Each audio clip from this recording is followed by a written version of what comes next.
Tungkol pa rin sa eleksyon 2016, gusto ng ilang election watchdog na mag-imprenta ng resibo ang mga vote counting machines o VCM para raw matiyak ang transparency ngayong eleksyon. Makakausap natin kaugnay nito si Nelson Celis, ang tagapagsalita ng Automated Election System o AES Watch. Magandang umaga po, sir. Hello, good morning po. Hi, Sir Nelson. O nga po, pinag-uusapan po ngayon yung tungkol dun sa pag-iimprenta ng resibo. Pagkatapos bali bumoto, ang gusto ninyo ay mag-iimprenta ng resibo para matiyak kung talagang binasa ng tama ng makina yung binoto nung botante. Pero ang sinasabi po ng COMELEC, baka daw maging instrumento for vote buying itong pagbibigay ng resibo. Ano po ang pananaw ninyo tungkol dito? Tama po yun.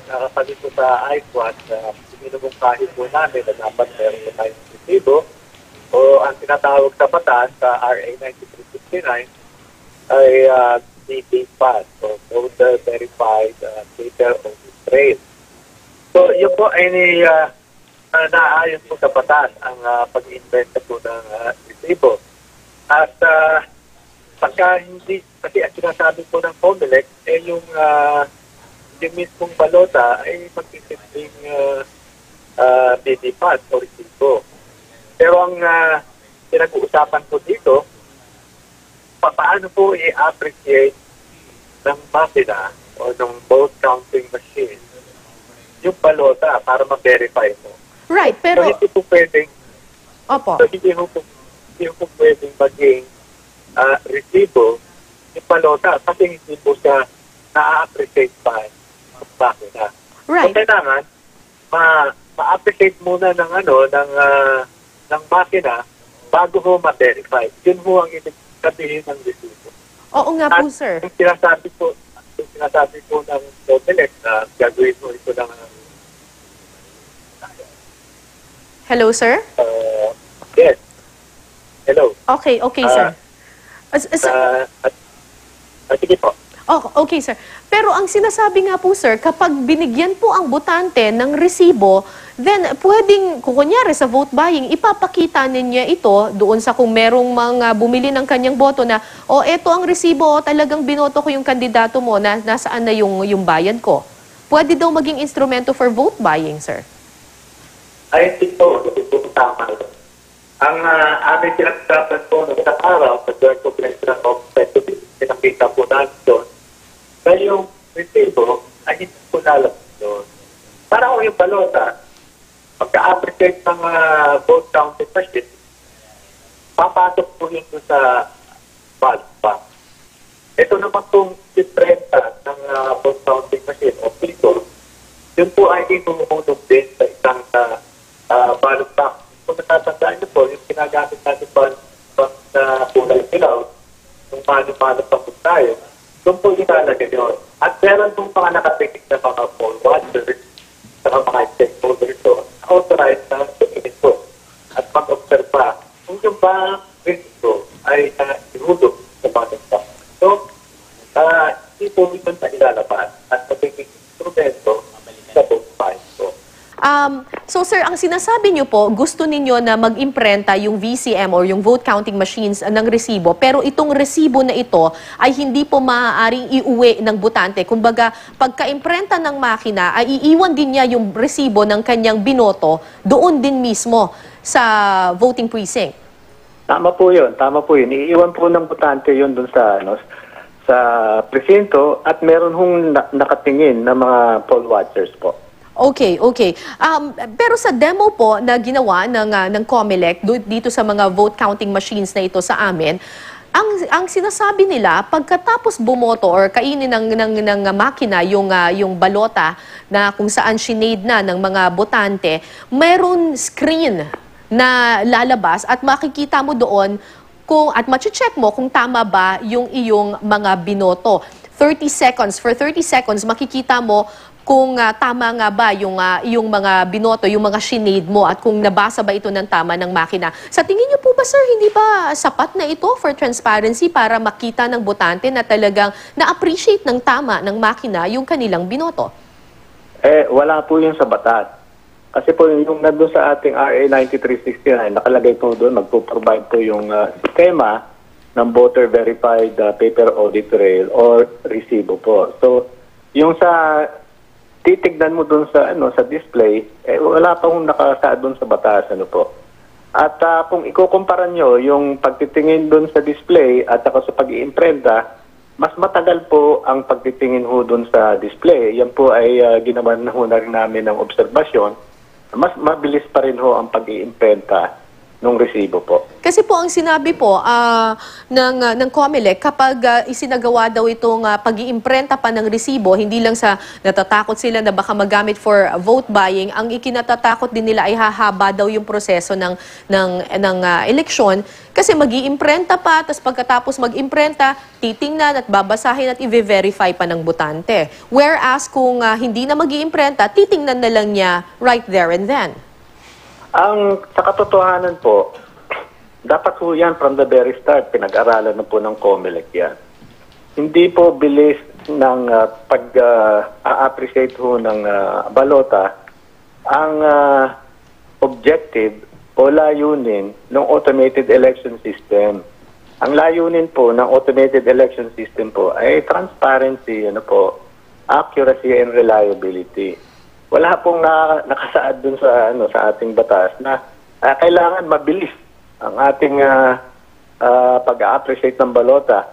Kung gusto lang mabilis ang pag-appreciate po ng balota, dagdagan ho nila ng maraming makina. Yun ho dapat ay inumpisahan sa pag-aaral noon pa. Alright. Pero nung mga nakaraang eleksyon na gumamit na rin naman po ng automated na system, sir, hindi po kayo sapat or hindi pa po kayo, kumbaga, hindi pa ba sa inyo okay lang, yung ayos lang yung nangyari nga proseso dati? Dati wala naman pong ganitong resibo, tapos nagkaroon naman ng manual, yung random audit. Tapos mataas naman po yung porsyento, hindi naman po nalalayo doon sa actual results. Nung mga nakaraan pong mga eleksyon, 2010 and 2013, ay nag-file na ho kami ng petition yan sa Supreme Court at sa Ombudsman. At inireklamo po namin na hindi po nag-comply ang ating komisyon o itong Smartmatic doon sa batas. Hindi lang po yung resibo, pati ho yung mga digital signature, source code at iba-iba pa po. Kaya yung 2010 and 2013, hindi po compliant sa batas yung pag-iimprenta ng resibo po. So, hindi compliant sa batas, pero as far as the results are concerned, I understand nung nag-random manual random audit naman sila, ay parang hindi naman nalalayo doon sa actual na resulta na nilabas ng makina, yung kanilang manual audit, sir. Yung random manual audit po, mababa rin ho. Hindi rin ho siya nasasang-ayon doon sa kailangan ng 99.995% accuracy. Actually, 97% po. So, malaki po ang diferensya. So, ang sinasabi po namin dun sa Joint Congressional Oversight Committee, dapat ang random manual audit, kailangan scientific ho ang pamamaraan ng paggawa ng random manual audit. Kaya kailangan ho, mabago rin ho yung random manual audit na procedures po na ginagawa natin ngayon, lalong-lalo na po sa darating na eleksyon. Sir, sa ibang bansa po ba na nagsasagawa rin ng automated elections, nagpiprint din po ba ng resibo? Hindi po natin alam kung ano ho yung kanilang batas. Kung titignan naman po natin yung ating batas, ay nakalagay po yun.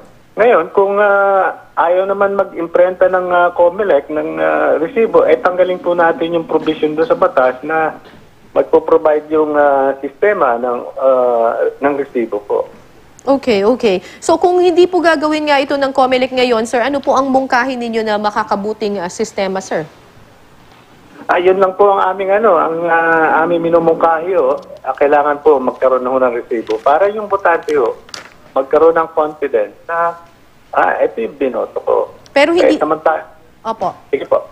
Pero hindi naman po kayo sang-ayon na bumalik tayo dun sa mano-manong botohan.